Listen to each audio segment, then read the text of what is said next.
వేదిక పైన ఉన్న పెద్దలందరికీ పేరు పేరున నా హృదయపూర్వక నమస్కారాలు. ఉద్యమాల గడ్డ ఉత్తరాంధ్ర, పోరాటాల గడ్డ ఉత్తరాంధ్ర,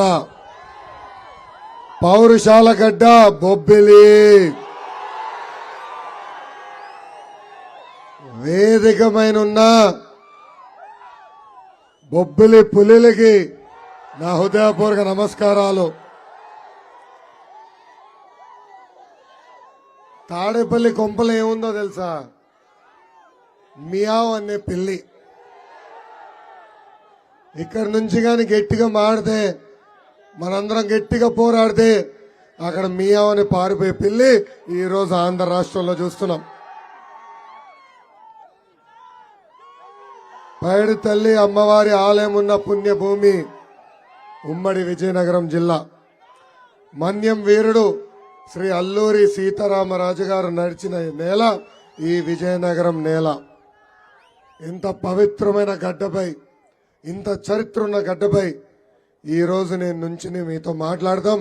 నా హృదయపూర్వక ధన్యవాదాలు. జగన్కి మధ్యన కొత్త జబ్బు వచ్చింది. జగన్ని మీరు ఎప్పుడన్నా ఈ మధ్యన చూసారా? బయటకు వచ్చాడా? లేదు.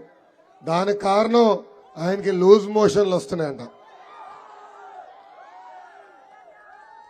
తాడేపల్లి మున్సిపాలిటీకి చెందిన అధికారులు నేను ఫోన్ చేసి అడిగా, ఏంటి ఇలాంటి పరిస్థితి అంటే, ప్రభుత్వం ఇచ్చే నీరు తాగినట్టున్నారు సార్, అందుకే లూజ్ మోషన్లు వచ్చినాయి మా ముఖ్యమంత్రి గారికి అని చెప్పే పరిస్థితి. అసలు ఈ ప్రభుత్వం ఎంత చెత్త పరిపాలన అందిస్తుందో ఒకే ఒక ఉదాహరణ ఇస్తున్నా.